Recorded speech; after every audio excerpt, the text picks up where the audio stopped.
the evolution of fuse boards. So current fuse electrics have been around now for about 150 odd years, I think, something like that. But I'm basically going to discuss here what the last few editions of fuse boards were, all the way back to I think it was 1955, which should cover nearly every property in the UK from old to new. And I'll briefly explain the characteristics. Are they good? Are they bad? Are they non-compliant? Stuff like that, just so you're aware. And you'll have to bear with me. I'm still getting used to editing videos, but somewhere on the screen I will put pictures, if I can find them, of old fuse boards, of maybe fuse boards we've replaced ourselves, and stuff like that. But if not, just use your imagination and imagine I have stuck a picture somewhere, because I'll probably rip my hair out if I can't get around this software, because it's still baffling to me. As electricians deal with screwdrivers, we do not deal with video editing software. So yeah, but let's get into it. Starting with one of the oldest fuse boards I've ever worked on, which is a 12th edition fuse board. Okay, now these were old, small little fuse boards made of metal that had no further protection other than a rewirable cartridge, and not even this type. It was an older type. Now, the reason I don't have the actual cartridges from these fuse boards is because they have asbestos in them. So there was no chance I was going to be just holding it like this, just so I can show people. Hopefully I've stuck a picture somewhere. But yeah, they used to have asbestos on the back. It was called a flash pad. Don't get me wrong, asbestos, one of the best materials there are on the planet. It really is good. The problem is with it, if you breathe it in, you die in about 60 years. So yeah, I want to live longer than 60 years time from now. So yeah, you're going to have to use your imagination. But that's 12th edition boards, that's what they were. They were very small. Normally, I think 1955 and before, like very, very old. Very, very non-compliant, I might add now, because they don't offer anywhere near the level of protection, okay? Not for a modern electricity supply. So in 1955 and before, really, let's face it, what did you plug in? I think you maybe if I remember correctly, I don't remember correctly, from stuff I read in stories, you'd have like one light in the house, or maybe a couple of lights. And this light fitting was, everything used to be random. You didn't have plug sockets, you didn't have electric cookers, didn't have electric showers, definitely didn't have electric vehicle chargers. So that's all you had. So it was almost okay for what it did, because you had very little load. People weren't aware of the dangers. And at the time, it was quite revolutionary. But yeah, I've probably dealt with one or two of them in my time. They're not fun. They really aren't. You know what I mean? You have to get the testing done on the fuse board. You have to get the fuse board correctly removed. That was a lot of fun and games, because I had to basically be masked up, gloved up and all that, because I needed to be the electrician to disconnect it. Then I needed an asbestos company to remove it fully and take it away. Yeah, terrifying. For all I know, I'll probably breathe some of it in. So check in 60 years and see if I'm still chipper. But that's basically what they were. And then what we do is we move on to 13th edition boards. Now, these were about 1955 to 1966, okay. Quite small boards, bigger than the 12th edition. The same principle. They didn't have asbestos in them this time, which is partially a relief. What they were, and they also weren't metal, I might add. What they normally were is a wooden backboard, which, yeah, wood and electrics aren't really the best combination because it's virtually kindling. A plastic cover, and then they were built up of these type of circuit breakers. Well, these are called rewirable cartridges, and it's BS3036. And yeah, what they do is they have a little bit of fuse wire in the back, and when this fuse wire detects a fault, because it's a certain thickness, depending on the ampage, it will break, and it will snap. And when that snaps, it breaks the connection to the circuit from the power supply coming in and the power supply going out to the circuit. Now, the big problem we ever found with these is because, one, they don't have, again, same thing, don't have modern safety features to protect for a modern electricity system and the electrics of your property. But these have a rating. So this is a red one, so this has 30 amps. Okay. Now, this thickness of wire is a certain gauge. It's rated for 30 amps. So if it detects 31 amps, it breaks the wire. Now, I've done this a few times with them and it's not fun. What you do is, when these used to break, you'd get the fuse wire. It'd normally be the middle of the night. You'd have to go down. You'd have to grab the correct fuse wire. You'd have to undo these screws, thread the cable through the back of it, twist it round the nut, tighten off the terminal, and then plug it back in and hope it'll work. And hope if there was a fault, it'd just blow again straight away, and yeah, it'd be a nightmare. So what chances are what happened is the wrong type of fuse wire was always put in it, because it's so hard to tell the different sizes. We've gone to 5 amp circuit breakers and they've got the 30 amp gauge in it. So you might as well have stuck a metal nail in it. It was never going to break. So that's where they started developing a lot of problems. But one thing I will say is electricians around about the time of the late 1950s, early 1960s are probably some of the neatest electricians I've yet to ever come across. Their fuse boards are so neat on the inside, the way they did them. They actually almost look beautiful. And it's actually a shame sometimes to rip them out, but we have to because they are classed as non-compliant. And some people say, well, you can wire an RCD module to it. Yes, I guess you could to the side of it, but you're still going to end up with about 20 odd recommendations on the fuse board. And eventually, I mean, in total honesty, I don't think they're safe. I can't really sleep very well when I've seen one of them and it's still in, because you haven't got that protection. But that was 13th edition boards. Now, 14th and 15th edition boards, I must admit, I'm not an expert on. They were sort of a vague area. It was basically from 1966 to about 1991, 1992, something like that. And they were sort of like a hybrid. They really were. So that was the introduction of the first ever RCD modules.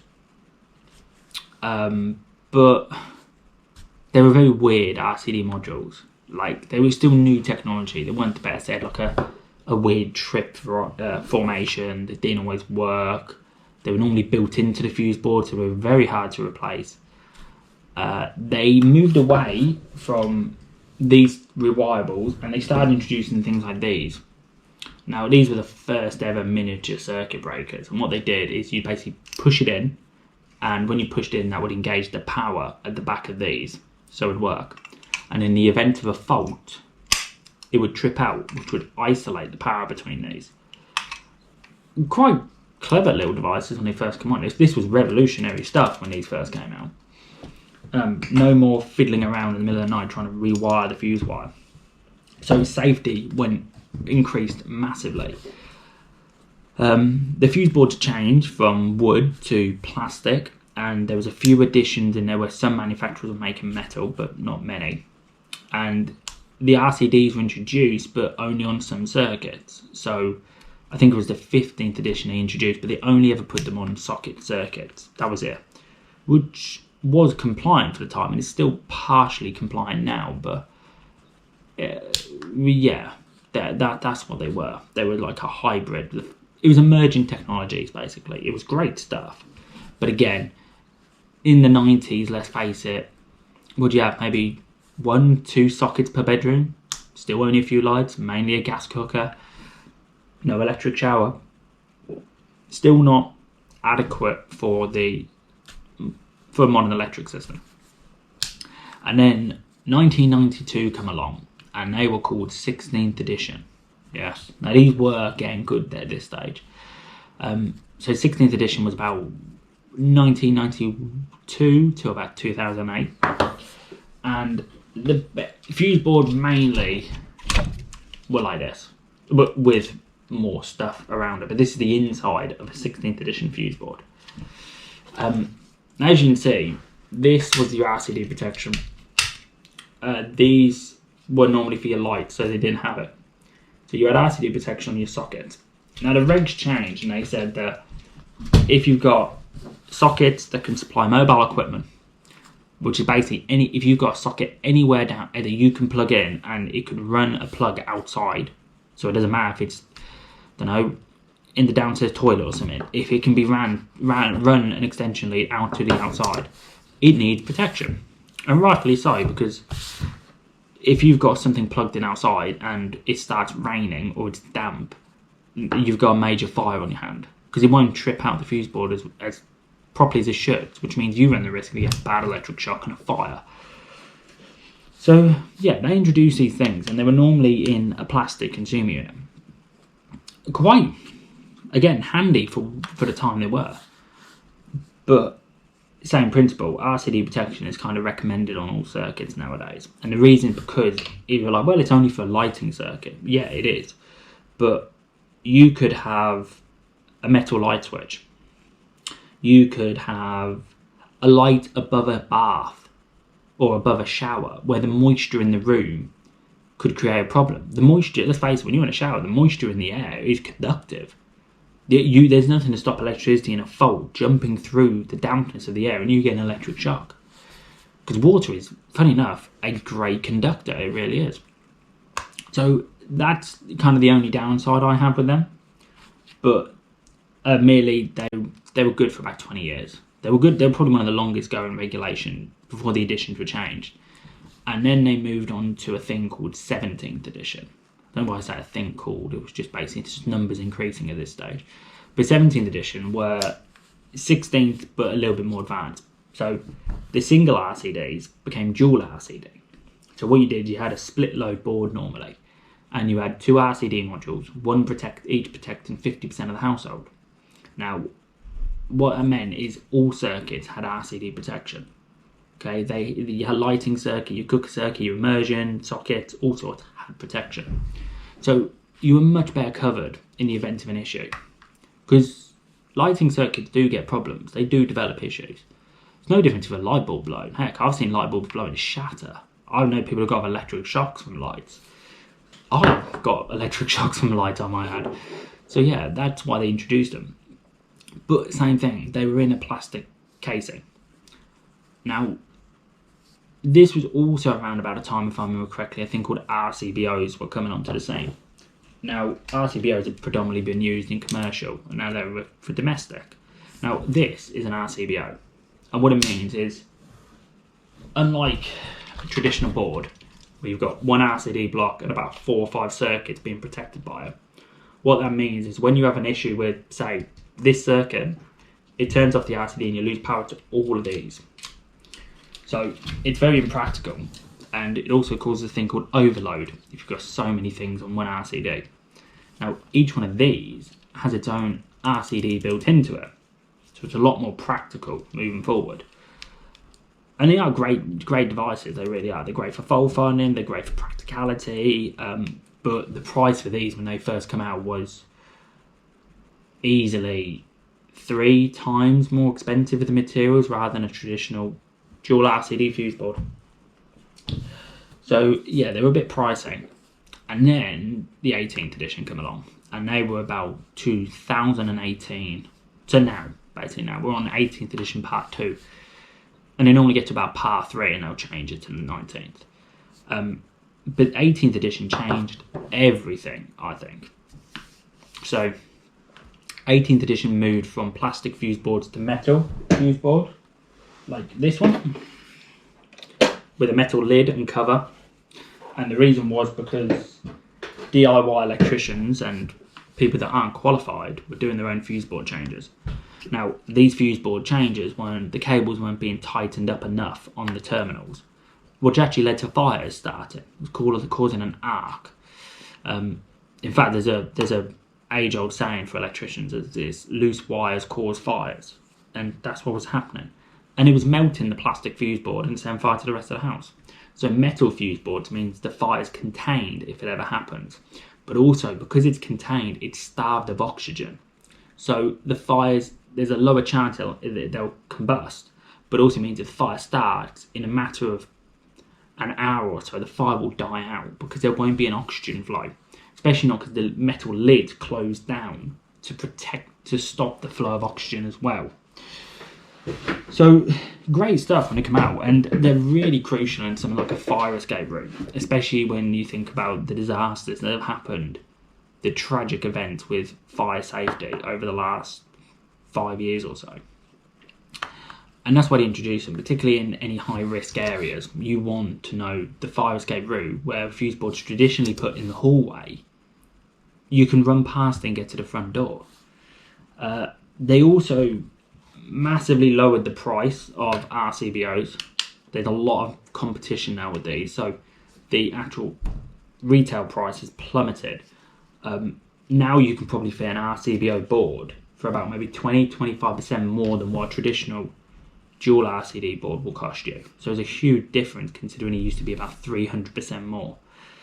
And then finally, they introduced these, which is a surge protection device, which is basically a quick blow fuse. What that meant, don't fall. What that meant is if you ever get overcurrent into your property, the quick blow fuse, yeah, that is right, sorry, it's a long day, will blow out, trip out, and take the difference in the voltage to protect anything in your property that's voltage sensitive. So it does happen more than what people think, particularly if you've got an EV charger, it's more common. But your Wi-Fi router, your LEDs, your TV, your computer, your game consoles, they're all voltage sensitive. So if they have anything more than the maximum parameter of voltage, they're going to break. And it's going to be very expensive to replace them. Now, most SPDs, which are now gone from recommendation to highly recommended, and soon will become mandatory, they probably cost anywhere between about £30 to £85, which is a lot less expensive than having to replace your £2,000 smart TV. Okay, because your warranty will not cover overcurrent faults, and they will be able to tell if it was caused by overvoltage. So yeah, that's why they came in. And now, finally, I will talk about my predictions for the future. The 19th edition that will probably come out in about 6 or 7 years, I'd say. Now, I reckon what they'll do is SPDs will become mandatory. I reckon RCBOs are going to become mandatory because they're much better for protecting against faults. And a thing called AFDDs, which is arc fault detection devices, will eventually become highly recommended and then mandatory. They're basically like RCDs with paranoia. Yeah, what they do is instead of an RCBO and RCD wait for the fault to occur and then trip out in a rapid time to stop the problem from spreading. Okay. Now, an AFDD will trip out before the problem actually occurs. What they do is electricity produces a sine wave. Now, AFDDs have a microprocessor in them which analyzes the sine wave all the time to make sure it's all fine. Now, in the event of a fault, this sine wave becomes a lot more squiggly. It goes from oscillating, nice curves, to like that. Now, when the AFDD detects that, it knows a problem's about to occur. Because the sine wave goes wrong before the spark happens with electricity.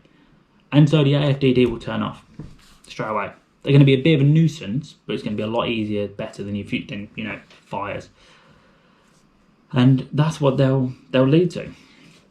And that's basically fuse boards, from the good, the bad, the ugly, the modern, and everything else in between, from about 70 years ago, which was way before my time.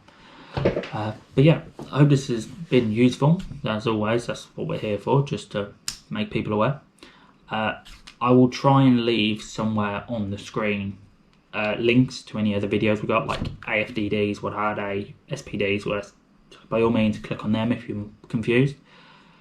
And yeah, as always, like, subscribe, comment anything below if you've got any questions, and we'll try and get back to you as quick as we can. And if not, watch all our other videos. Just watch them. They're full of advice. They're absolutely fantastic, and it means we get to look at loads of views. So yeah, all the best. Catch you later.